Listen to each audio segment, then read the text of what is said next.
So for our project 2, we decided to create the Hangman game.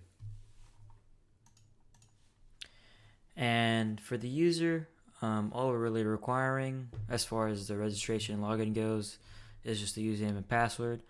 But on the game side of things, we are requiring a little handful of things.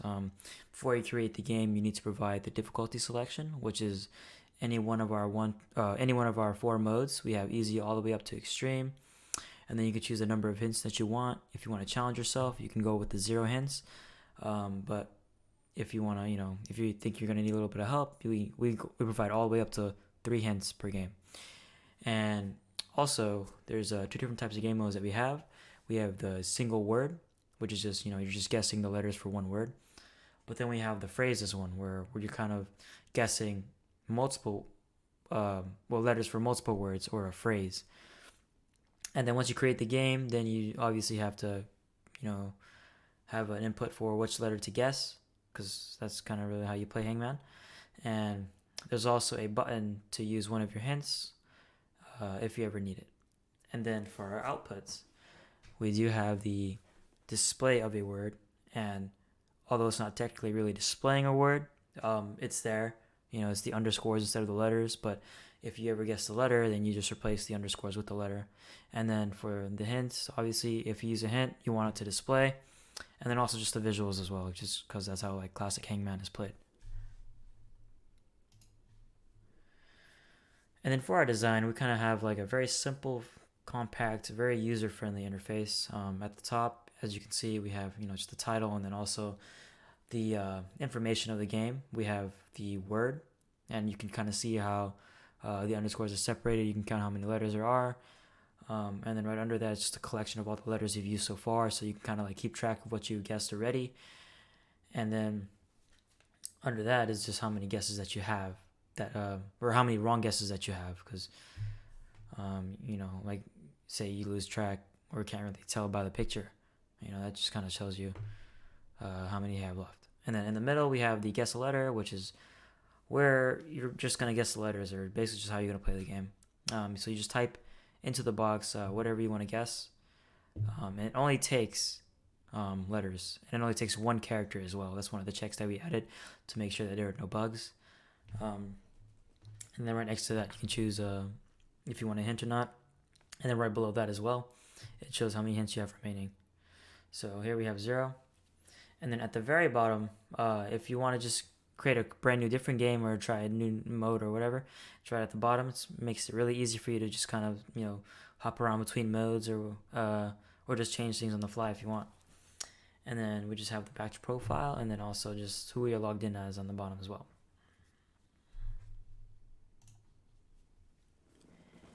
And as for testing purposes, the way we chose to approach the testing for bugs is, first, we implemented a lot of checks before in the UI that would prevent any such bugs to even occur in the first place, such as for at least for the guessing purposes, like the letter guessing purposes, we'll only allow, as I mentioned earlier, alphabetical inputs. So A through Z, any of the regular alphabet, and it only allows one character. So you can't be guessing 5 letters at the same time, because that's not really how you play Hangman. And as for the account creation, it only takes alphanumeric characters. So anything in the regular alphabet, as well as anything from 0 to 9. It's not going to take any crazy alt codes or anything like that, any pictures, none of that. And in order to keep track of these bugs and report them, we were planning on uploading this project to GitHub. And that way, if anybody has any issues with the program, they can go ahead and open up an issue in the Issues tab, and we'll be able to see that on our end, and open it, close it, keep track of it, so on and so forth. And the way we're going to prioritize any bugs is, obviously, if any bug is game breaking, meaning that it doesn't, we can't play the game at all, we're going to prioritize that one first, because if you're going to create a game, it's pretty important that the game works, right? And that's just going to go all the way down to lowest priority of like just typos or cosmetic bugs and things like that.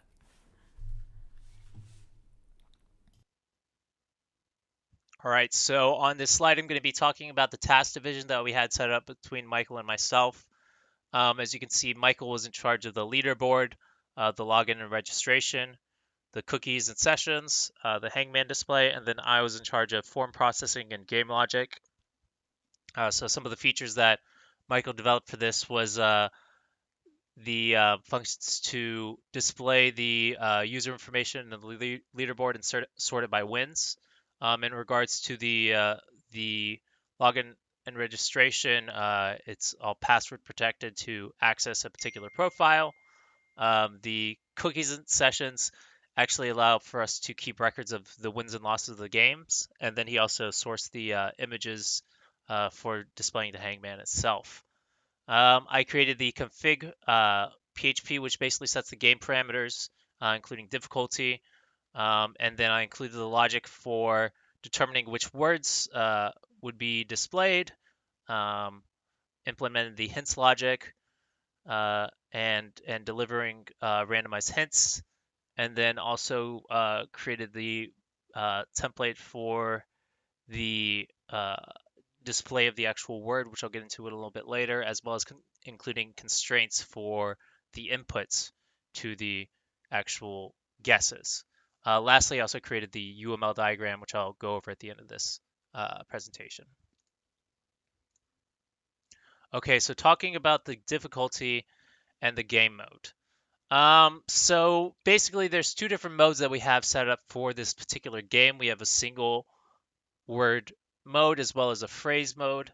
The difficulty was basically arbitrarily assigned based upon the complexity of a word. In particular, the difficult words for the single word uh, format was actually selected from sources online. So then they have some arbitrary data about which words are most difficult in a Hangman game, and then we selected those for our extreme difficulty, which is the level 4 here. We have all the libraries, the word library in a single file, and then each partition between a certain range corresponds with a certain difficulty. So that's how we selected this different word lists for different game modes. Okay, now additionally, during during gameplay, there's going to be uh, the uh, the letters guessed will be cross-referenced with whatever word is selected that's is the display word. And then this is an actual function called match letters, which basically shows us um, letters that have matched as well as the word template that's used for the player to view when they're actually playing the game. So we use a regular expression search and replace to replace the spaces with a double hyphen, and then all of the words will be replaced with an underscore and a space, which basically allows the players to see a difference between each underscore. So you can see here that the previous box here, right here, is actually the same thing as hello, and you can see as we fill out the letters that it'll show that and give the players information on which characters to guess next.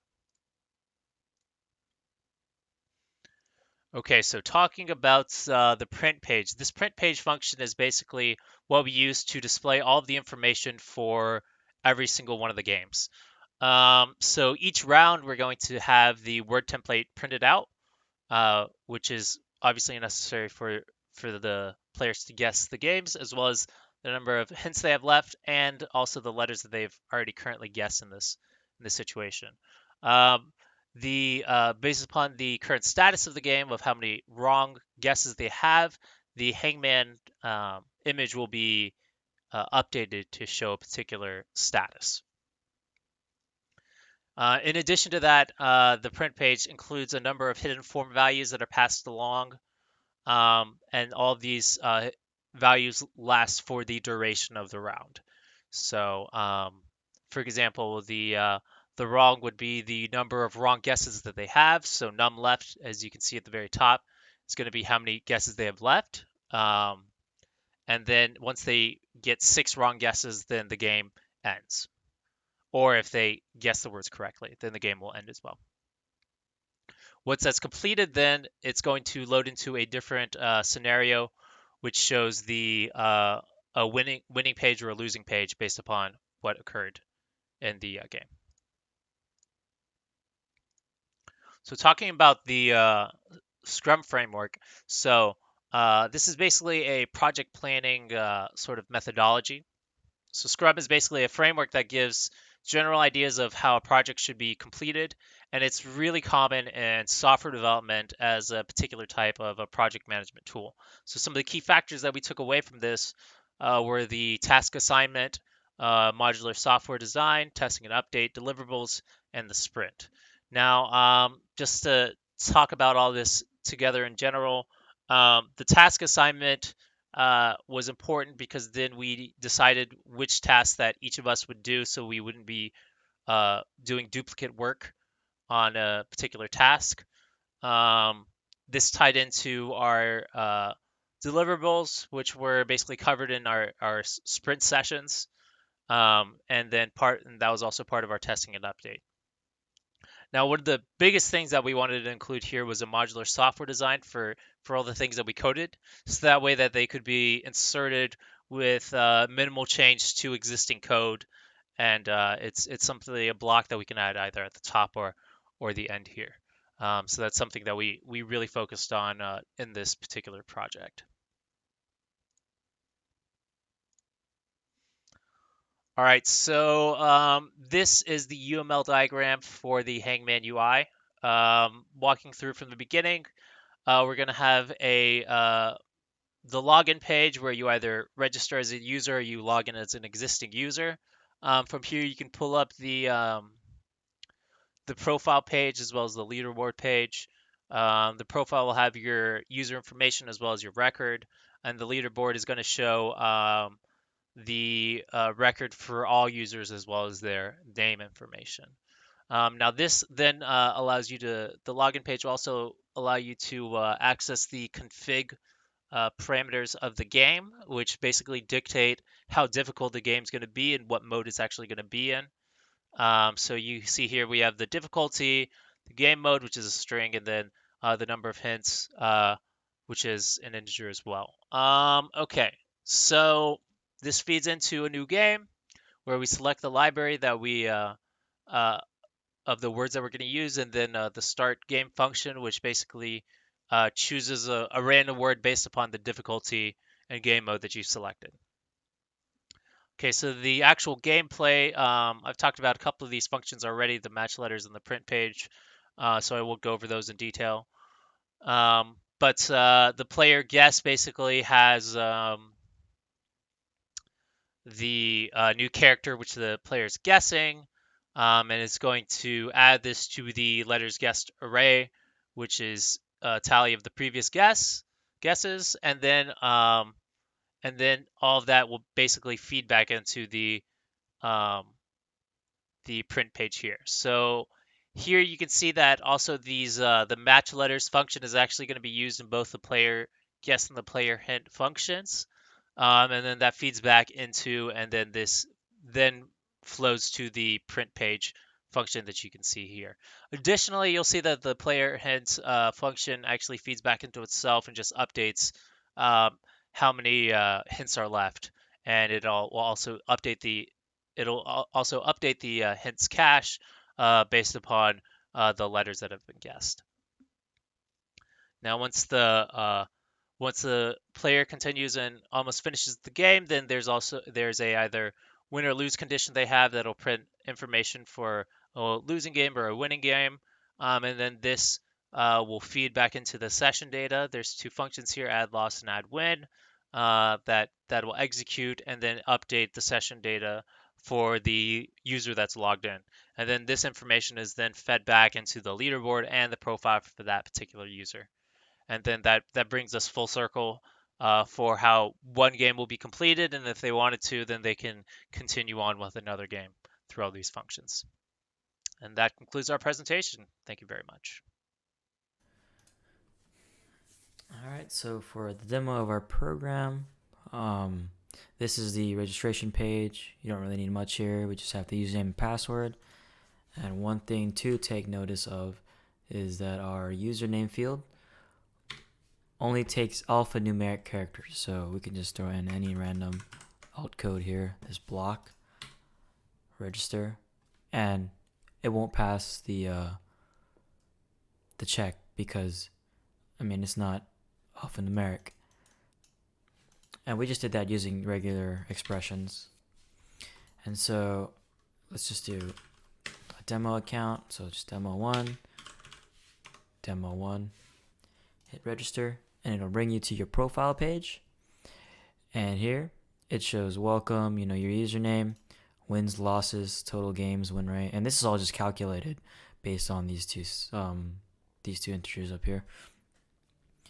And if we head to the leaderboard, it shows all of the accounts that were created, and it ranks all of them by the amount of wins that they have. So the highest amount of wins is at the top. So here we have test 3 with the most wins at 7, and it's going all the way down to our brand new account which we just created, which is demo 1, all the way down to 0.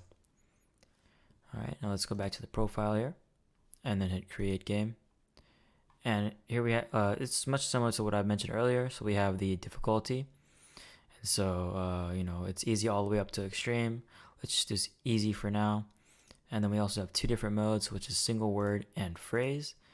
And then you also have the number of hints. So let's just do 2, and then we can just create the game right here. And then also you can see at the very bottom it shows who you're logged in as, so you can kind of keep track of who you are if you forget your username ever. And so up here at the top we do have a 4-letter word, and it shows the letters that we've used so far. We haven't used any yet, but that's why it's blank. And then we have the number of yeses that we have right here, and then also this is where the visuals are going to be. And so right here in the middle section is where we're going to guess our letter. Let's just go ahead and start off with a vowel, see if that works. So yeah, so there was an A in the word, so it replaces the underscore with the letter A, and then it also adds it to the collection of letters that we've used so far. All right, and now let's just use a hint. And so one of our letters is T. So let's go ahead and hit T. So, and then it also does the same thing as it did before, replaces the underscore with the letter T. And now we just have 2 letters left, so let's just go ahead and start randomly guessing. S, T, let's do this. Maybe it's stay. Let's just use the hint. Letter R. All right, and so see, we've correctly guessed the word here. The word is star, and then it says your wins have been updated. So now if we go back to our profile here, it'll update our stats right here, and then we have 1 win for a total game of 1 with a win rate of 100%.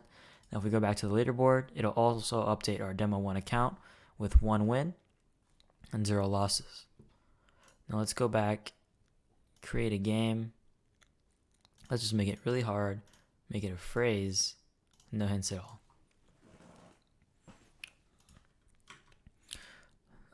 Now I really just want to show a lose scenario here, so we're just going to start randomly guessing letters here. Alright, so the phrase was my 2 cents, and it says your losses have been updated. It also shows the visuals here that you completed the Hangman, so you lost. So if we go back to the profile here, it would also update our losses for a total of 2 games for a win rate of 50%. And the same thing with the leaderboard here. Demo 1, 1 win, 1 loss, just as it should be. And it's placed correctly. It's still in descending order as well. Alright, and now if we just hit log out, it'll destroy this session. And then we'll just be back to the login screen. And that's about it for our demo.